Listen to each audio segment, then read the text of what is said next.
Tumayo ang lahat para sa panalangin. Sa ngalan ng Ama, ng Anak, ng Espiritu Santo. Amen. Panginoon, kami po ay nagpapasalamat sa araw na ito.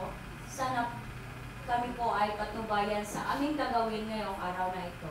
Naway bigyan niyo po kami ng lakas sa talino upang kami lumaking isang mabuting bata na may pagmamahal sa Diyos at sa aming kapwa. Amen. Sa ngalan ng Ama, ng Anak, ng Espiritu Santo. Amen. Magandang umaga, Grade 3. Magandang umaga po, Binibini. Kumusta kayong lahat? Okay lang po. Mabuti. Ngayong araw ay may panibago tayong tatalakayin. At gusto kong handa kayong makinig at matuto. At bago kayong umupo, siguraduhin niyo munang malinis ang paligid at iayos ang iyong mga upuan. Maaari na kayong umupo. Salamat po. Para mas kumpleto ang ating araw, paki-check nga kung sino ang lubiban sa ating klase ngayon. Wala po. Mabuti. Ngayon, may mga inihanda akong alituntunin sa silid-aralan na nais kong ito ay sundin ninyo. Maaari niyo bang basahin? Makinig sa guro at kaklase. Bakit nga ba mahalaga ang makinig sa guro at sa kaklase? Pero Evelyn? Upang matuto po tayo at kailangan po natin makinig sa mga opinyon ng ating mga kaklase. Magaling. Pangalawa, Magsalita ng maayos at magalang. importanteng magsalita ng maayos at magalang upang tayo ay respetuhin.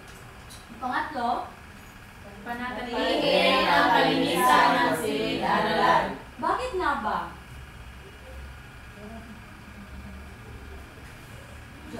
Jeremy?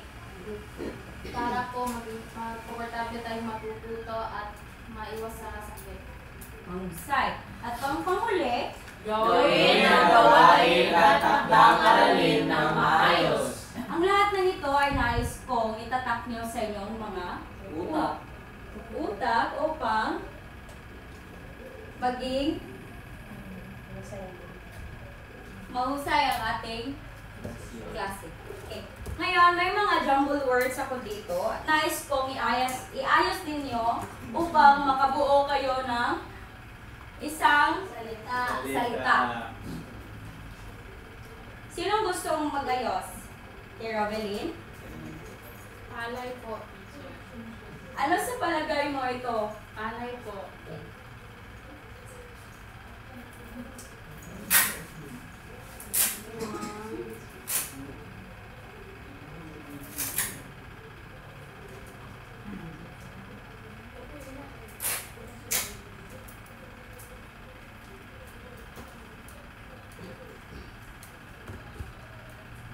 Alay po. Ito po.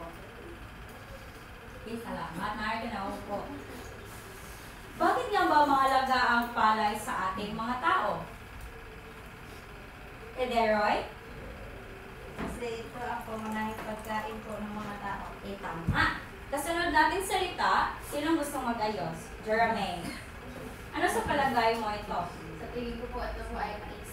Tingnan natin.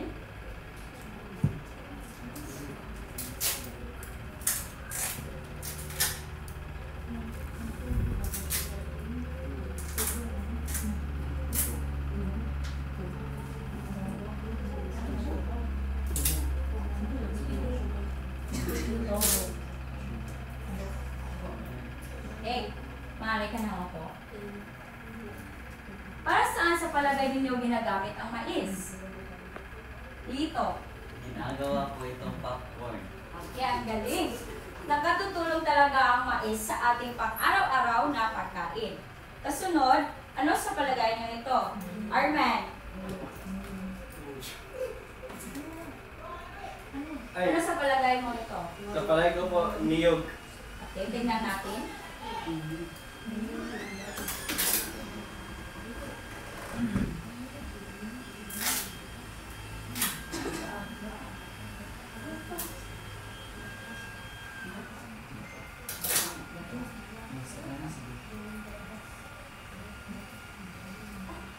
Okay, maaari ka naman po.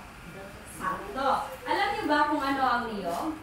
Evelyn? Isa po itong puno po na makikita po natin sa daan at ginagawa po itong lata sa ating pagkain po. Tama. At ito'y napakasarap. At ang panghuli naman, sino gusto magayos?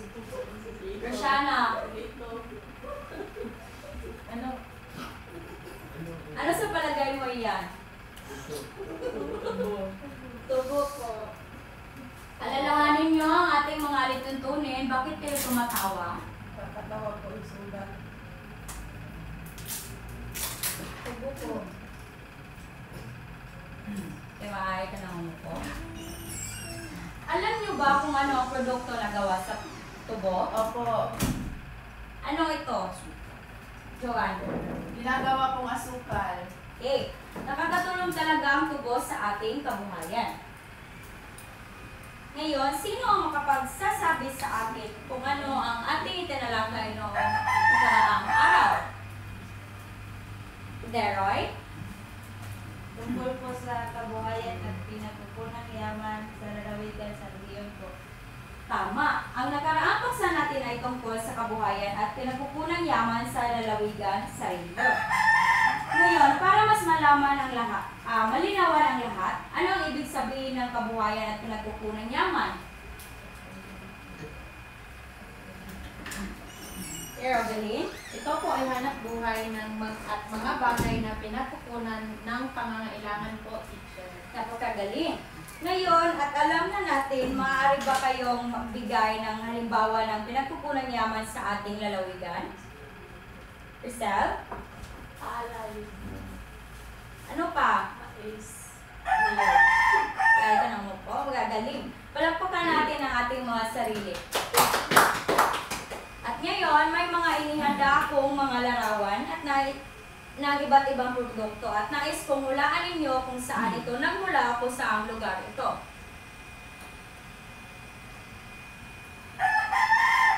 Sa tingin nyo, ano iyan? Kilito? Ito po ay palay. Tama. Sino pang may alam tungkol dito? Deroy? Ito po ay tanim sa mga bukid. Tama. Ang palay ay tanim sa mga bukid at dito ginawa ang bigas na ating kinakain. Pangalawang larawan. Ano sa palagay nyo iyan? Baby Jane? Mais po. Binibini. Tingnan natin. Tama. At ang mais ay katulad ng palay na tinatanim din sa bukid. At pangatlong larawan. Jeremy, ano iyan? Pinis po. Ito po ay niyog. Okay, tama. Saan natin karaniwan nakikita ang niyog? Baby Jane? Sa amin, maraming Bakit ka tumatawa? May nakakatawa ba? wala po. Maupo ka na. Ang niyog ay nakikita din sa tabing dagat. Ang panghuling larawan ay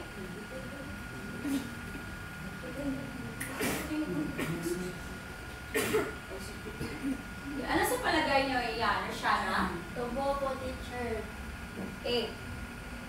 Saan naman ito matatagpuan? Evelyn? Matatagpuan po natin ito sa malalawak na bukid. Magaling. Mula dito, ginagawa ang ating asukal na gamit sa ating inumin at pagkain. Base sa mga larawan na aking ipinakita, ano sa palagay nyo ang tatalakayin natin ngayong araw? Indra May? Sa tingin ko po ay mga produkto sa mga lalawigan. Bago tayo magpatuloy, ilalahad ko muna ang ating layunin. Maaari niyo bang basahin? Sa pamamagitan ng Canva presentation at iba't ibang gawain tungkol sa mga produkto ng mga lalawigan sa rehiyon, ang mga mag-aaral sa ikatlong baitang ay inaasahang makakuha ng 25 hanggang katupakan. Natalakay ang mga pangunahing produkto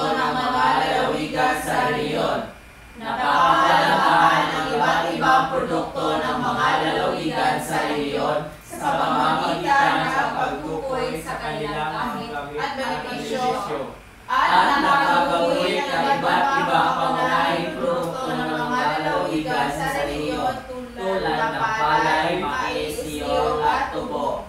Okay, maraming salamat sa pagbasa. Huwag niyo itong kakalimutan dahil mamaya atin itong babalikan kung ito ba'y ating nakamit. Ano nga ulit ang paksa natin ngayong araw? Kay Robeline? Produkto po ng mga lalawigan sa rehiyon. Okay, tama. Ngayong araw, ating tatalakayin at higit pang uunawain ang mga pangunahing produkto ng mga lalawigan sa iba't ibang rehiyon. Malalaman natin kung saan nagmula ang mga produktong ito. Okay. Mga bata, sino sa inyo ang may mga kamag-anak na nagtatanim ng palay? Baby Jane? Sa amin po, sa Negros, may sarili po kaming palayan. Kami din po. Kay Robeline? Meron din po kaming mga palayan. Nasa likod lang po ng bahay namin. Okay. Napakahalaga ng ginagawa ng tatay, lolo o tiyo ninyo. Dahil sa palay, nagkakaroon tayo ng bigas na kinakain araw-araw. Ngayon, alam ba ninyo kung ano ang palay? Patilito? Ito, ang palay po ay dito nang galing ang bigas. Ito ay may balat. Okay, maaari ka na umupo. Okay. Ang palay ay tinatawag na unhusked rice o palay na may balat pa. Kapag ito ay naproseso, nagiging bigas sa ating kinakain araw-araw. Sino naman ang may alam kung ano ang mais? Robeline? Ang mais po ay malaki po itong production galing po sa tingin ko po sa Mindanao po. At ang mais din po ay pwede rin po, kinakain po ito at pwede din po itong gawing bigas. Yung mapipino po. Magaling. Ang mais ay hindi lamang masarap kainin, ginagamit din ito sa paggawa ng mantika at pagkaing hayop. Isa ito sa pangunahing produktong agricultural. Malaki ang produksyon nito sa Hilagang Mindanao at sa Sargent. Kami din po kay mais. Okay. Mabuti. Ito po po mais. Ulit po. Pahingi ano mo? Ano naman ang mga produktong nagmula sa mga niyog? Pilito. Bukod juice po. Diyos, ano pa? Robeline? Yung sa English po ay tawagin po ito oil po. Okay. Napakahusay. Kaya tinatawag itong Tree of Life dahil halos lahat ng bahagi nito ay may silbi. Ano naman kaya ang tawag sa balat ng niyog na ginagamit sa ng walis at lubid? Pilito? Walis ting-ting. Ano pa?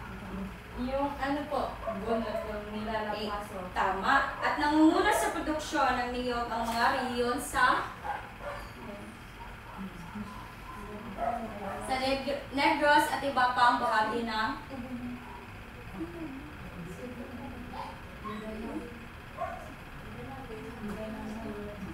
Mindanao tulad ng Davao at Zamboanga. Sino dito ang mahilig sa matatamis? Ako. Mukhang marami kayo. Ang tubo ang pinagmumula ng asukal na sa amin sa Negros. Okay. Na nilalagay sa ating kape, gatas, at mga kakanin. Ngayon, bakit kaya mahalaga ang tubo sa ating kabuhayan? Ito. Dahil ito po nagbibigay sa atin ng tamis. Okay. Naintindihan niyo ba ang ating leksyon? Opo! Okay. Ngayon, may mga katanungan ako. Ano ang mga pangunahing produkto na ating tinalakay? Teacher. Teacher Rame? Palay, mais, buko, niyog, at tubo po. Okay. Bigyan natin ng tatlong bagsak si Jeremy. Ang mga ito ay yaman ng ating bansa. Dito pala makikita na dapat ipagmamalaki natin ang sariling atin. Bakit mahalaga ang mga ito sa ating bansa? Roy? Dahil po pagkain natin ang bigas at ang tubo ay nagagamit sa paggawa ng asukal. Bigyan natin ng tatlong bagsak si Deroy. Galing! Kung wala ang mga ito, kulang ang ating pagkain at produkto. Kaya dapat alagaan natin ang mga magsasaka at ang mga produkto ng Pilipinas. Natin may papakita ang pagmamahal ng bayan sa pamamagitan ng mga produktong ito. Okay, Arman? Sa pagbili po ng mga lokal mo. Ang pagtangkilik sa sariling atin ay tanda ng pagmamahal ng bayan. Ngayon, alin sa mga Sicilian core values ang nagpapakita ng pagpapahalaga sa ating bansa? Yan na bang ibang kamay? Shana? Love for country to nature. Bakit nga ba? Dahil po, ito po ay pagpapahalaga sa mga produkto sa ating lalawigan. Tama. Ang pagmamahal sa bansa ay pinapakita na natin sa pamamagitan ng pagtangkilik sa sariling atin. Pagrespeto sa ating mga magsasaka at pagpapahalaga sa mga produktong gawaing Pilipinas. Okay, may mga katanungan pa ba kayo? Wala na po. Ngayon, dumako na tayo sa ating aktibidad.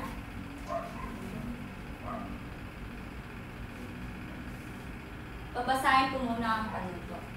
Okay, gamit ang isang malinis na papel, iguhit ang isang pangunahing produkto na ating tinalakay. Maaaring palay, mais, niyog o tubo. Siguraduhin maayos, makulay at nagpapakita ng kahalagahan ng produktong iyong napili. Bibigyan ko lamang kayo ng 5 minuto upang tapusin ang inyong pagguhit. Narito ang rubric na gagamitin sa pagsusuri ng inyong mga output. Okay, pamantayan. 5 puntos, magaling. 3 puntos, katamtaman. 1 puntos, kailangan pa ng pag-unlad. Kaugnayan sa paksa, malinaw na kaugnay sa produkto ng aralin. May kaugnayang ngunit hindi gaanong malinaw. Halos walang kaugnayan. Pagkamalikhain, makulay at puno ng detalye. Mga kaunting kulay at detalye. Walang kulay o kulang sa detalye. Pagkakagawa, malinis at maayos ang gawa. Medyo magulo ngunit nakikita pa rin. Magulo at mahirap intindihin. Naintindihan niyo ba mga bata? Opo. Ay bibigay akong malinis na papel dito.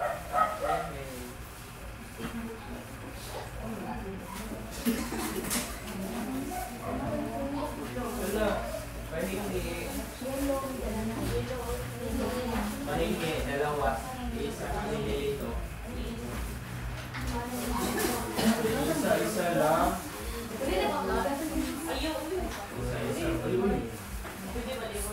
Pahingi ko ako, teacher. Teacher, pahingi ko po, wala papel. Ganito. Wala akong kulay. Bigyan mo kulay. Okay, balikan natin ang ating alituntunin. Gawin ang gawain na maayos. Okay. Maaari na kayong magsimula. Wala ko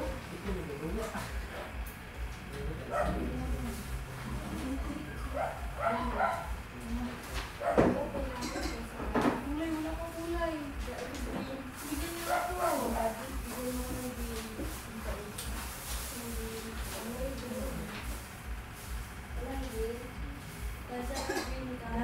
Wala. Armen. Brown.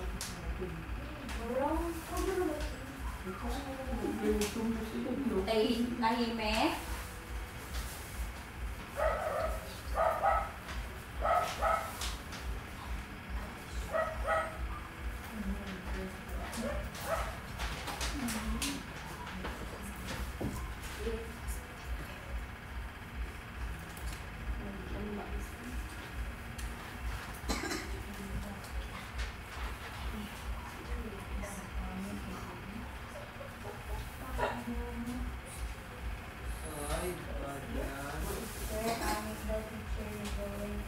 Bawal mag-bully dito. Ang email ko ni Plaza. Kayo, Kinuha ni Patuloy kayo sa inyong ginagawa. Huwag mag-away ng away. kinuha niya yung color to teacher na kay MJ po.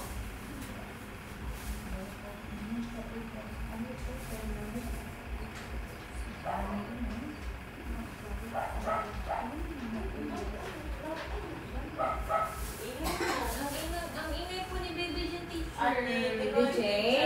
Teacher, ano lang po kami na color teacher. Share na lang kayo ng Pwede mo, colors. Nag-away nila teacher. Tama na yan. Tama na. yung bibig mo.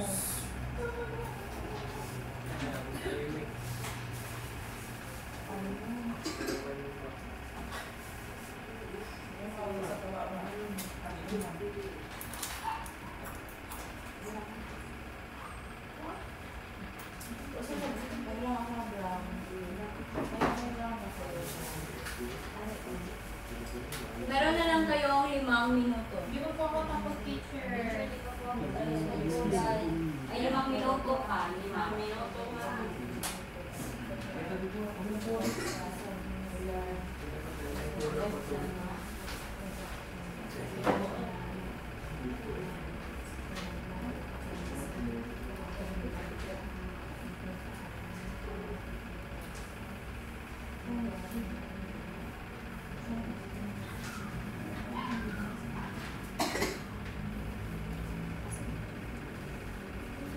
Asan po ba yung green na highlight? Dito kay Baby Jane. May 4 na minuto na lang kayo. Ayan po na green.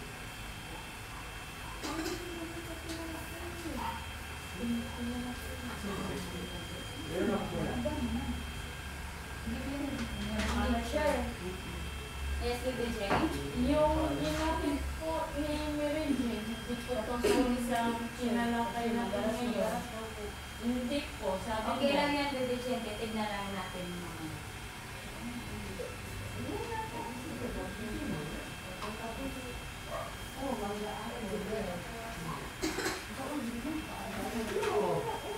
Tapos na po ako Hindi pa po ako teacher na Guys, Antayin muna natin ang hindi pa tapos.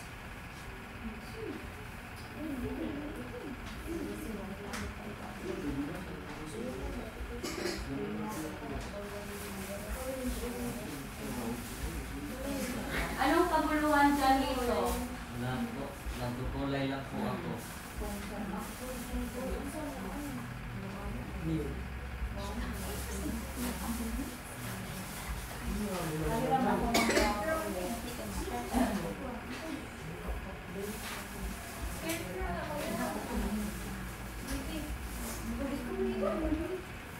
Meron na lang kayong 2 minuto.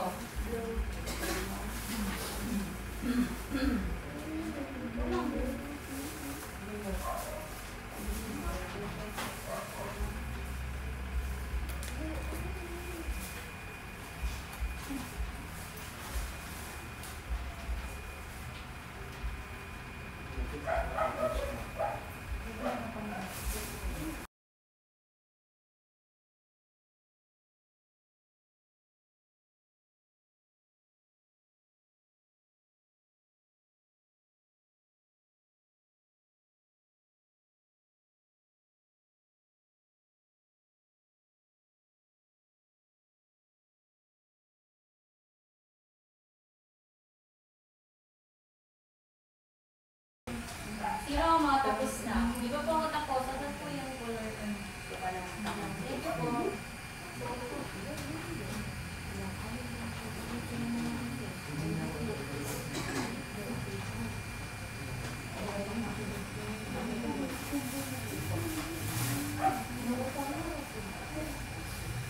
Meron na lang kayong 1 minuto.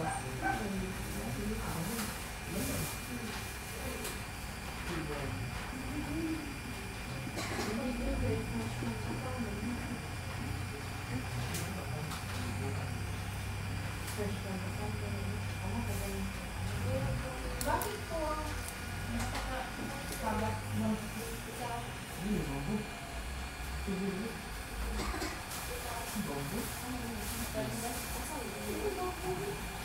Arman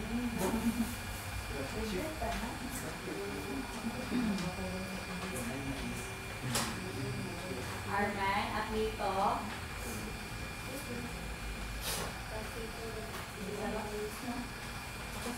Tapos na, teacher. Sino pa hindi pa natapos? Ako po. Wait lang. Ikaw po, Teacher.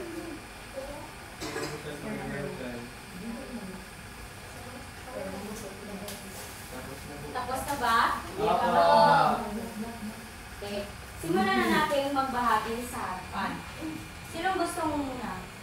Joanne?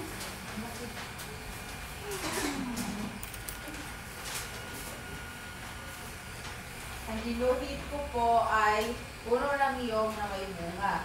Sa kabilang banda po, ang kinulayan ko po ng brown sapagkat kapag ang niyog ay naging kulay brown, pwede na po siya gamitin pang gata o kaya gawin pong oil tulad ng virgin coconut oil. At kapag green pa po ang niyog, pwede po siya gawin buko juice o kaya gawin natin mga dessert. Yung sa dahon naman po ng niyog, pwede natin siya gawing walis, tapos banig po, tsaka yung iba din po, ginagamit siya para pambalot ng rice o yung hanging rice. Tapos yung katawan naman po ng niyog, puno ng niyog ay nagagawa po siyang lumber para po pampagawa ng bahay. Okay, magaling. Bigyan natin ng tatlong bagsak si Joanne. Dahil mas detalyado ang kanyang ginawa, bibigyan ko siya ng 15 puntos. Sino kasunod? Kay Rogelyn?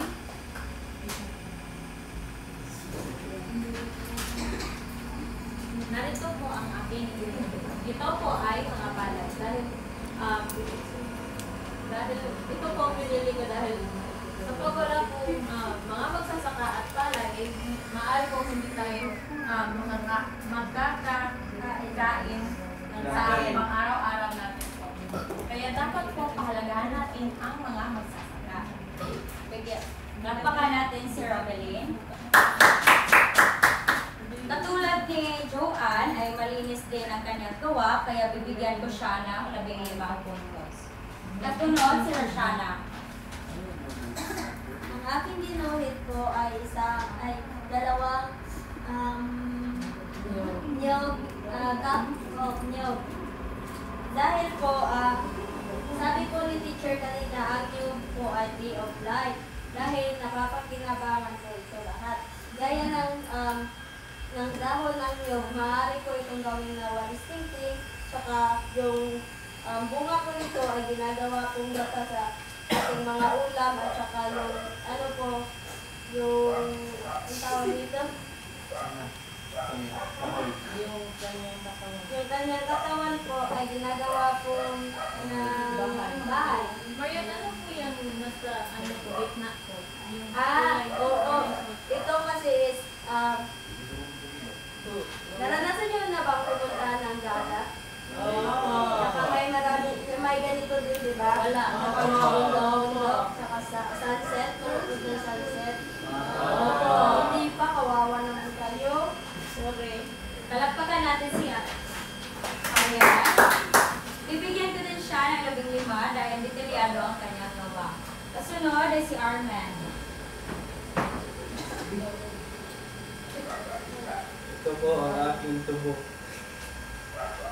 Ano Hindi ko namin makita Arman? Ito po ang aking tubo. Meron pong pula, green, saka yellow na tubo.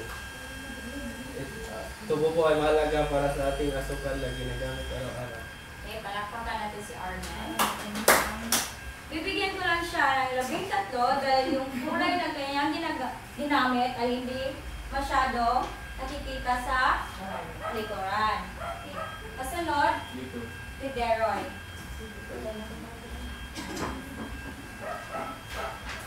Ginuhit ko po ay mangga po.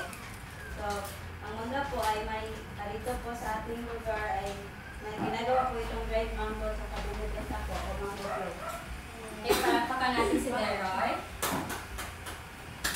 Bibigyan ko lang siya ng 15 dahil napakaklaro ng kanyang ginawa. Kasunod ay si Lito. Ang aking aking napili po ay mais. Ano yan? Bakit kulay-kulay yan? Walang mais na kulay-kulay dito. Meron po yung Bulok na mais bulok yan na dito. mais. Ay, Dito, di yan bakit makakain. Pero nabibenta po ito. Kaya ito ang aking napili dahil Respetuhin natin pwede ang ito. ginuwit ni Lito. Kaya ito ang napili dahil pwede po natin itong pagkakitaan. Sa paano? Paano paraan? Ibenta sa bentahan. Magumigili pa ba kapag bulok ang mais? Oo. Opo, Pinapakain. meron. Pinapakain. Sa mga... Pinapakain sa hayop. Okay, maglapakan natin si Lito. Bibigyan ko lang siya ng 13 puntos. Ang panghuli ay si Nasa dulo. Jora.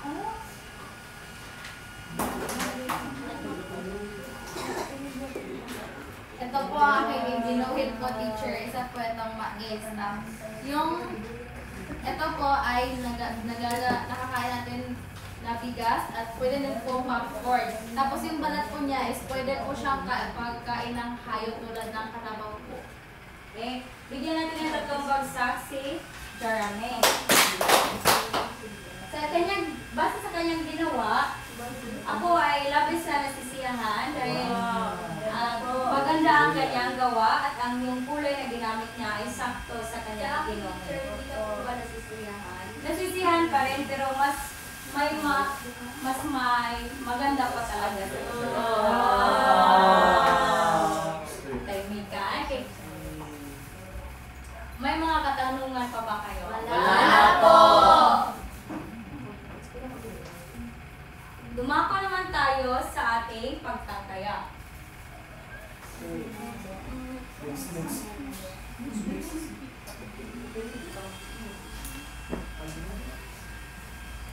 Ang ating pagtataya ay may 2 bahagi. Ang una ay ang tama o mali at ang pangalawa ay multiple choice. Babasahin ko muna ang ating palito. Basahin at unawain ng mabuti ang bawat pahayag tungkol sa mga pangunahing produkto ng ating bansa. Isulat ang tamang sagot sa patlang bago ang bilang. Gamitin ang salitang tama kung gusto ang pahayag at mali kung hindi ito totoo.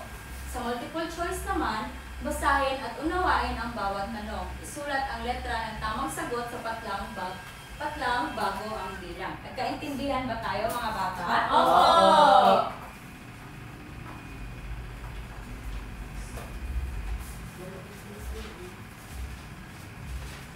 Bibigyan ko lang kayo ng 5 minuto upang tapusin ito.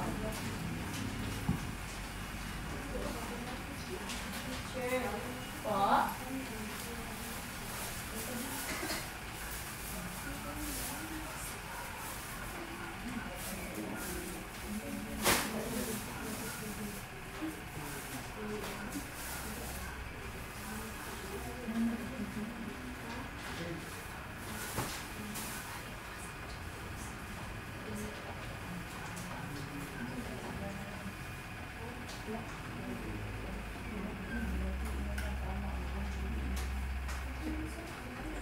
Meron na lang kayong 2 minuto.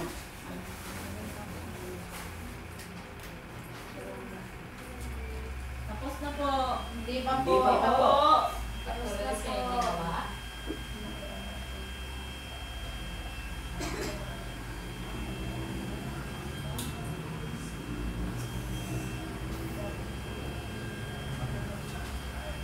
Tapos na po. Hindi pa po. Take tayo sa hindi pa natapos. Tapos na. Sino pa hindi tapos? Bakit ba Hindi magpatuloy mo ay.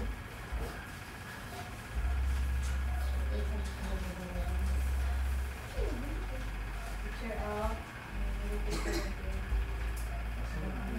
Tapos na po. Tapos na ba lahat? Opo!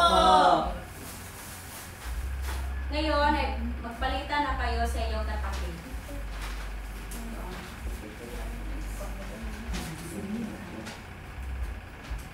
Ngayon ay wawastuhan na natin ang inyong mga sinagot. Sino gustong sumagot sa una? Po. Kilito. Ang palay ay pangunahing produktong nakikita sa mga bukidin? Tama po. Tingnan natin. Okay, tama. Sa pangalawa, sino gusto sumagot? Si Joanne? Ang mais ay tinatawag bean rice of the Philippines. Mali po. Tingnan natin. Okay, tama. Mali. Pangatlo, sino gusto sumagot? Si Jerome?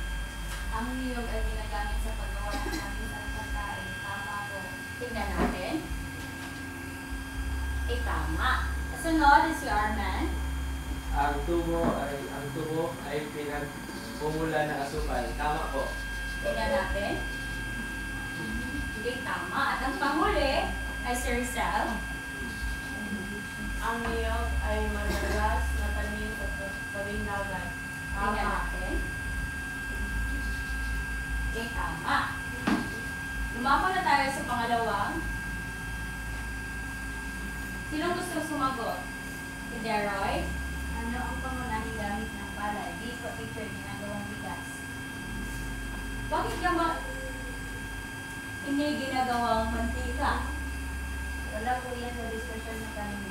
Okay, magaling. Kasunod, wala na bang ibang kamay? Bibi Jane? Ano ang nakukuha natin sa niyog? A po. Ay B, bukod B. Tignan natin. Bakit nga ba hindi sa uling nakikita ang niyog? Bibi Jane?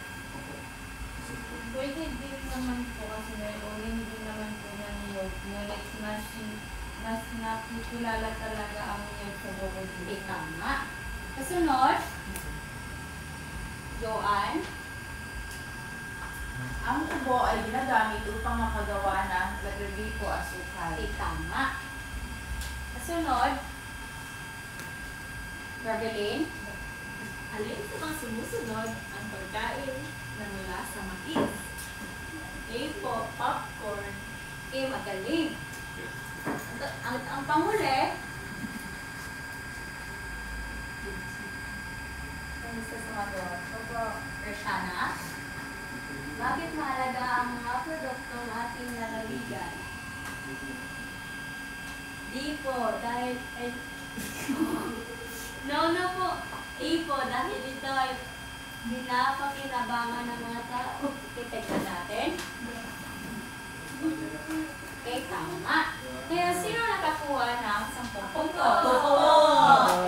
Ako ay nasisiyahan dahil nakinig talaga kayo sa ating diskusyon. Pakipasa sa harap ang iyong mga papel.